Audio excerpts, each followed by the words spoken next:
नमस्कार, मैं हूं आपके साथ चंदन भारद्वाज और आप देख रहे हैं छत्तीसगढ़ की खबरों से जुड़ा हमारा ये विशेष बुलेटिन। छत्तीसगढ़ के बेमतरा में महाराणा प्रताप चौक पर प्रतिमा स्थापन के लिए भूमि पूजन किया गया। इस दौरान विधायक आशीष छाबड़ा मुख्य अतिथि के रूप में शामिल हुए और पूरे विधि विधान से पूजा पाठ कर भूमि पूजन किया गया, जिसके बाद विधायक आशीष छाबड़ा ने सभा को संबोधित करते हुए कहा कि बेमतरा के वार्ड 9 कोबिया तिरहा चौक में महाराणा प्रताप की 21 फीट भव्य प्रतिमा स्थापित होगी। अप्रतिम योद्धा के रूप में महाराणा प्रताप का शौर्य, वीरता और बलिदान हम सब के लिए अनुकरणीय है और नई पीढ़ियों के लिए भी हमेशा प्रेरणादायक रहेगा। शक्ति और भक्ति की धरती राजस्थान की वीर गाथाएं जो हल्दीघाटी में गूंजती है, वो अब बेमतरा नगर में भी प्रेरणा देगी। आपको बता दें कि जिले में पहली बार किसी शहर में महाराणा प्रताप की प्रतिमा का स्थापना किया जा रहा है।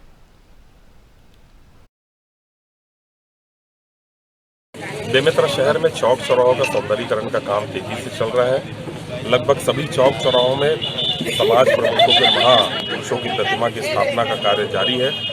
इसी दरमियान बेमेतरा के मुख्य मार्ग में कोबिया के पास 21 फीट ऊंची महाराणा प्रताप जी की प्रतिमा की स्थापना होनी है। आज राजपूत समाज के द्वारा उसका भूमि पूजन का कार्यक्रम रखा गया है। मैं नगर पालिका अध्यक्ष जी समेत मुख्य नगर पालिका अधिकारी गौरी सिंह ठाकुर समेत सभी पार्षदगण को और सभी शहर की जनता को अपनी ओर से बहुत बहुत बधाई देता हूं। रुख अगली खबर का करते हैं। सूरजपुर के गांव तेलसरा में पुलिस ने एक हत्या के आरोपी को गिरफ्तार किया है, जिसके पास से पुलिस ने हत्या में इस्तेमाल फरसे को भी बरामद किया है। बताया जा रहा है कि आरोपी प्रमोद और ब्रिजलाल के बीच मामूली बात को लेकर विवाद हो गया और गुस्साए आरोपी ने ब्रिजलाल की हत्या कर दी और जिसके बाद वो फरार हो गया।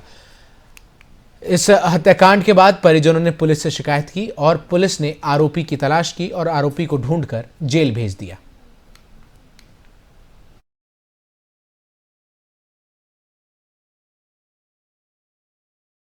इसमें 29 जनवरी की शाम को वहाँ तेलसरा में एक जगह शादी का कार्यक्रम था, तो वहाँ पे प्रमोद सिंह मृतक और उसके भाई वहाँ पे शादी के पास देखने गए थे।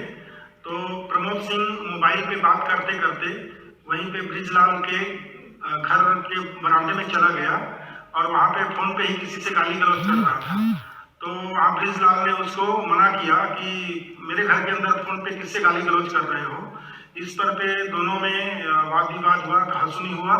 उसमें ब्रिजलाल ने वहीं घर पे रखे हुए जो लकड़ी का एक फारा है उससे उसके सिर में भी मारा था प्रमोद सिंह की। खून निकलने लगा। उसको तुरंत ये लोग के जो मृतक का भाई है वो लोग हॉस्पिटल सूरजपुर लेके आए और यहाँ पे इलाज चल रहा था और ये 30 जनवरी की सुबह लगभग 4:30-5 बजे उसकी मृत्यु हो गई।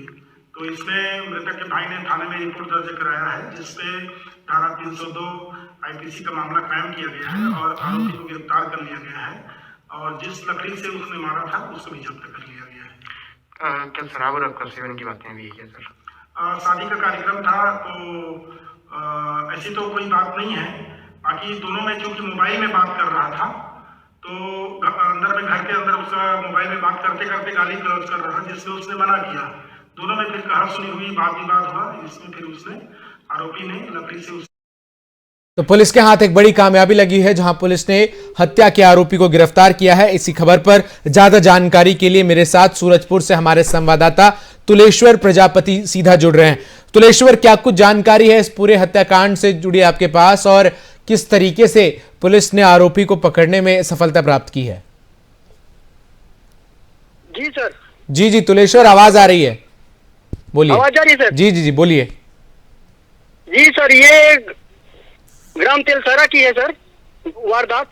निवासी शिव सिंह के भाई के साथ दरवाजे पे सर उनके बैठ के गाली गलौज कर रहे थे जी, और वैसे ही उनके घर वाले निकले वहाँ के जी और उनसे कहासुनी हुई सर, कहासुनी हुई और साथ में उनका मारपीट भी कर दिए सर, और मारपीट लकड़ी से कर दिया। इसके बाद उनका हॉस्पिटल में ले गए थे, वहीं पर उनका डेथ हो गया। ठीक है तुलेश्वर, बहुत बहुत शुक्रिया आपका मेरे साथ जुड़कर तमाम जानकारी जो है दर्शकों तक पहुंचाने के लिए। तो छत्तीसगढ़ के सूरजपुर की एक घटना, जहां मामूली कहासुनी के बाद जो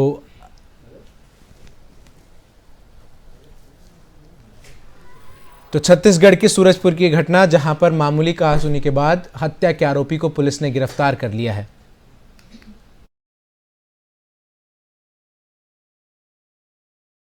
लोरमी की चिल्फी पुलिस के हाथ बड़ी कामयाबी लगी है। पुलिस ने एक चोर गिरोह का पर्दाफाश किया है। पुलिस ने 4 सदस्यों को गिरफ्तार किया है। दरअसल मामले में पुलिस ने बताया कि आरोपियों ने बीती रात एक किसान के घर से ट्रैक्टर ट्रॉली समेत कई चीजें चोरी कर ली थी, जिसके बाद पीड़ित किसान ने पुलिस के चोरी की सूचना दी। तो वहीं मामले में गंभीरता दिखाते हुए पुलिस ने चारों आरोपियों को गिरफ्तार कर जेल भेज दिया है।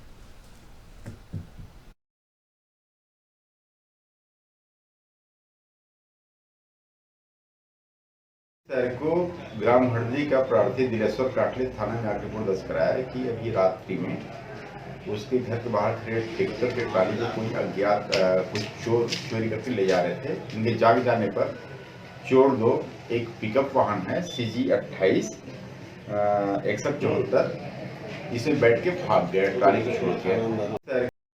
छत्तीसगढ़ के मुख्यमंत्री भूपेश बघेल ने प्रदेश में खनिज रेत के अवैध उल्लंघन, परिवहन एवं भंडारण पर कड़ी कार्रवाई करने का निर्देश जारी किया है। इसी कड़ी में जांजगीर चांपा में जिला खनिज विभाग ने बलौदा पंतोरा क्षेत्र में खनिज परिवहन कर रहे वाहनों की सघन जांच की कार्रवाई करते हुए रेत का अवैध परिवहन करने वाले 12 ट्रैक्टरों की जब्ती की कार्रवाई की है।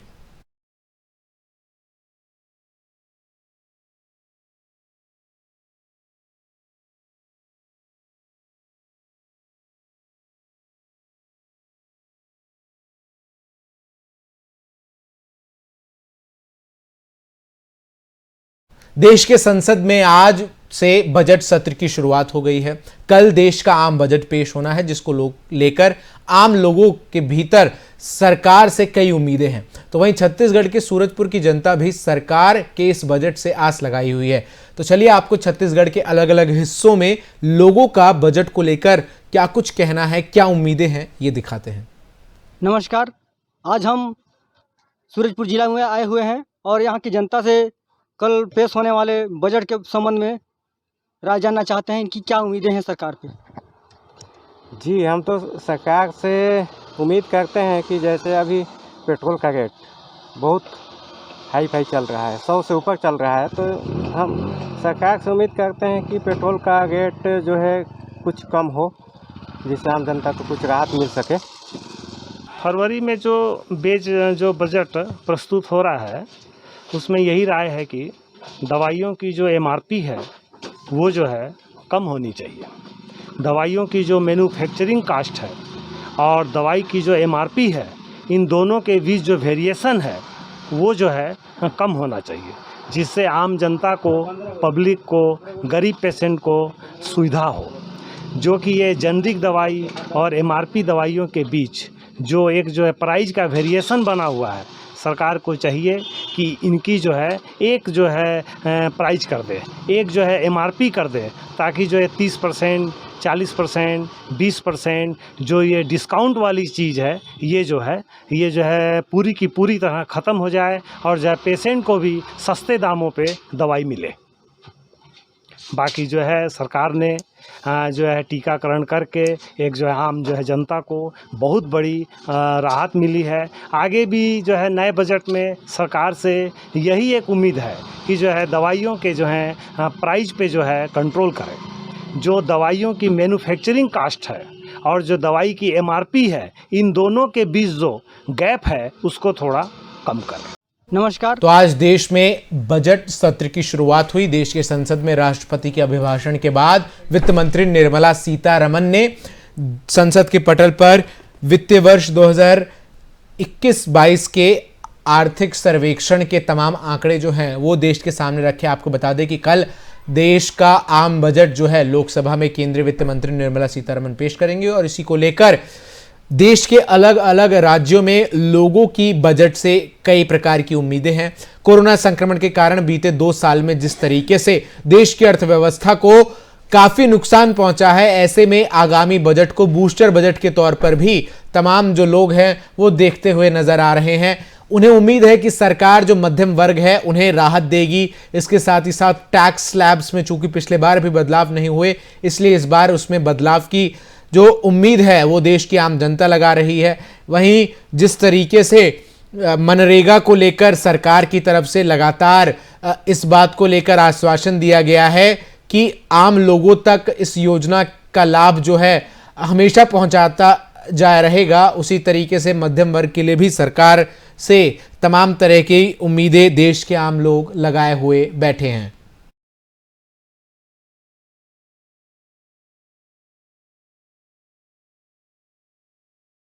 आइए अब आपको सुनाते हैं कि आम बजट को लेकर छत्तीसगढ़ के बस्तर के लोगों की उम्मीदें क्या कुछ कह रही हैं।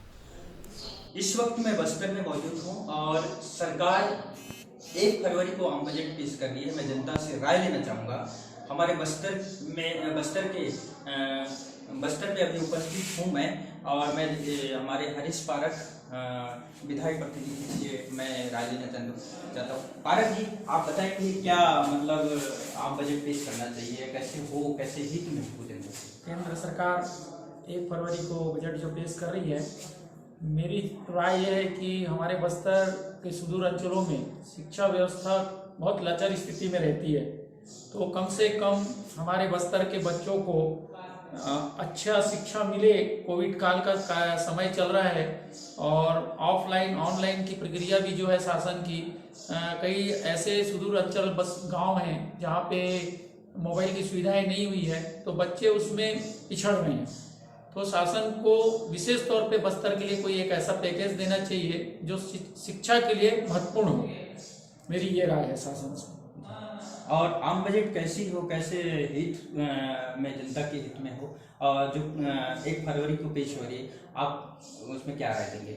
बजट तो शिक्षा पे विशेष ध्यान देना चाहिए भैया, और शिक्षा पे बहुत ही जरूरी है शिक्षा। बस्तर में आज राज्य शासन भी शिक्षा पे अच्छा अपना वो कर रही है, तो केंद्र से भी अनुदान ज़्यादा मिले राज्य को, जिससे कि हमारे बस्तर जैसे सुदूर अंचलों में शिक्षा व्यवस्था बढ़िया से सुधर जाए।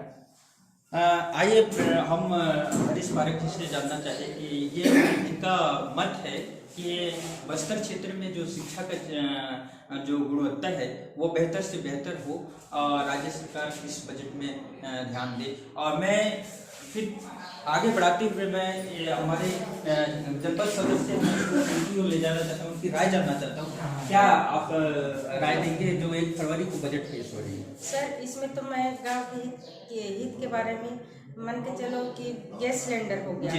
गैस सिलेंडर में देखो आज की स्थिति को देखा जाए तो सही नहीं है कोरोना काल के हिसाब से।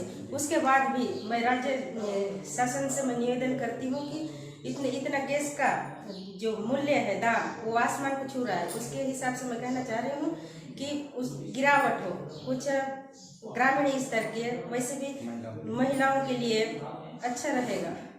बहुत अच्छा। हम जनपद सदस्य जानना चाहेंगे, राय जानना चाहेंगे कि इनका कहना है कि मैंने गैस सिलेंडर की दाम में को बहुत ही अच्छा सुलभ हो, और गैस सिलेंडर में महिलाओं के लिए विशेष योगदान मिले आम बजट में, ऐसा इनका कहना है। और मैं इसी तरह से अपना जनपद सदस्य जी की राय जानना चाहूँगा कि पेट्रोल की बढ़ती कीमत में आप जनता के हित में क्या पेश करें। सर, केंद्र सरकार ने कल बजट पेश कर रहे हैं, उसमें क्या है, अपना ग्रामीणांचल बस्तर क्षेत्र में जितना किसान है या भारत में जो भी आदमी डीजल और पेट्रोल से बहुत परेशान है, दिनों दिन बढ़ रही है, दिनों दिन कीमत ज़्यादा हो रहा है, आसमान कीमत छू रहा है, लोग बहुत परेशान है। इसमें क्या है, किसान ज़्यादा परेशान किसान को हो रही है, और जो किसान खेत जोत नहीं पा रहा है ट्रैक्टर से, बहुत परेशानी हो रही है भैया। अब लोग गांव में आजकल तो हल नहीं चलता है, सिर्फ ट्रैक्टर से जुताई करते हैं, कुछ भी काम ट्रैक्टर, धान मंडी ट्रैक्टर से करते हैं। लेकिन जो शासन ने रेट निर्धारित कर रही है ये बहुत आसमान छू रही है, बहुत ज़्यादा हो रही है। इसको थोड़ा सा शासन को सोचना चाहिए, बजट में रखना चाहिए कि पेट्रोल और डीजल न्यूनतम मूल्य रखें, कि क्योंकि अपने जो ट्रैक्टर चलाने वाले किसान या ग्रामीण के जो भी आदमी उनको सुविधाजनक। जी, बहुत अच्छा।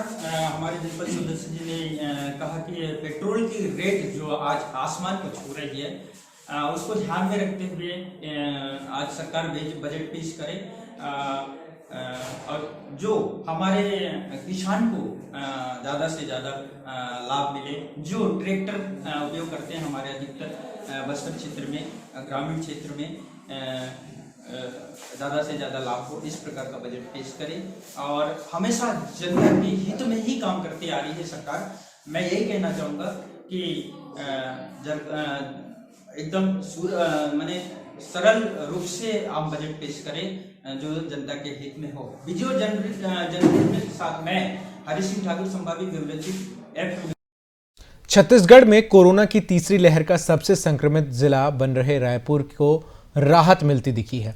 रविवार को यहां 374 नए मरीज मिले, वहीं 586 मरीजों को इलाज के बाद डिस्चार्ज कर दिया गया। रायपुर में पूरे 25 दिन बाद ऐसा अवसर आया है जब 500 से कम कोरोना के मरीज मिले हैं। तीसरी लहर की शुरुआत से पहले रायपुर में रोजाना औसतन 10 से 12 केस मिल रहे थे। दिसंबर के अंतिम सप्ताह में मरीजों की संख्या बढ़ने लगी। 2 जनवरी को रायपुर में 90 मरीजों की पहचान हुई। उसके बाद आंकड़ा तेजी से बढ़ा। 5 जनवरी को 491 नए मरीज मिले, 6 जनवरी को 752 और 7 जनवरी को 899 नए मरीज मिले। अगले दिन यह आंकड़ा 1000 की सीमा पार कर गया। उसके बाद मरीजों का आंकड़ा कभी 500 से नीचे नहीं आया। इसके पीछे रविवार को भी एक वजह माना जा रहा है। रविवार और दूसरी सार्वजनिक छुट्टियां और त्योहारों के लिए जांच कराने वालों और वायरोलॉजी जांच की संख्या भी कम हो जाती है।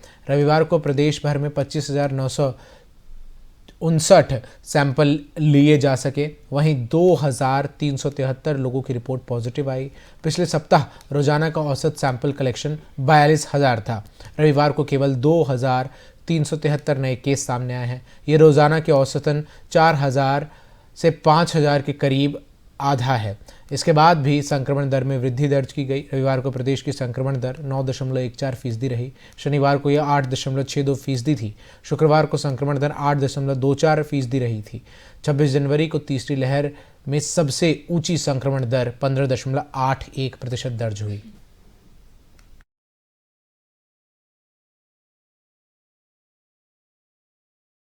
मध्य प्रदेश में रविवार को कोरोना वायरस संक्रमण के 9,305 नए मरीजों की पुष्टि होने के बाद कुल मामले बढ़कर 9,59,429 हो गए हैं। बताया जा रहा है कि पिछले 24 घंटे में प्रदेश में महामारी की वजह से 9 लोगों की मौत हुई है। इसे मिलाकर राज्य में अब तक कुल 10,616 लोग संक्रमण के कारण जान गंवा चुके हैं। रविवार को कोरोना वायरस संक्रमण के इंदौर में 1,936 और भोपाल में 1,784 नए मामले दर्ज किए गए। ये दोनों जिले इस संक्रामक रोग से प्रदेश में सबसे अधिक प्रभावित हैं। प्रदेश में वर्तमान में 63,297 मरीज उपचाराधीन हैं और पिछले 24 घंटे में 12,041 लोग संक्रमण से उबरे हैं। अब तक 8,88,526 लोग कोरोना संक्रमण को मात दे चुके हैं।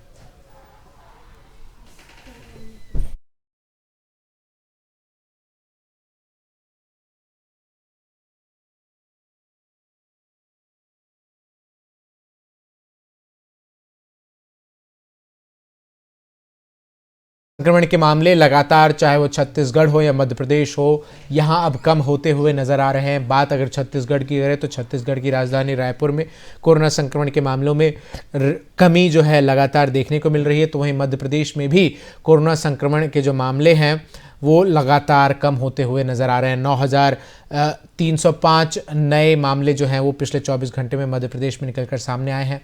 वहीं पिछले 24 घंटे में आपको बता दें कि 12,041 लोग जो हैं कोरोना संक्रमण से ठीक भी हुए हैं और राज्य में अब तक 8,88,526 लोग जो हैं वो कोरोना संक्रमण को मात दे रखे हैं। तो लगातार कोरोना संक्रमण के बढ़ते हुए मामलों के मद्देनज़र कई पाबंदियां भी जो है वो छत्तीसगढ़ और मध्य प्रदेश दोनों राज्यों में लगाई गई थी। लेकिन अब जैसे जैसे कोरोना संक्रमण के मामले कम होते हुए नजर आ रहे हैं, तमाम पाबंदियों में ढील भी जो है वो राज्य सरकारों की तरफ से दी जा रही है।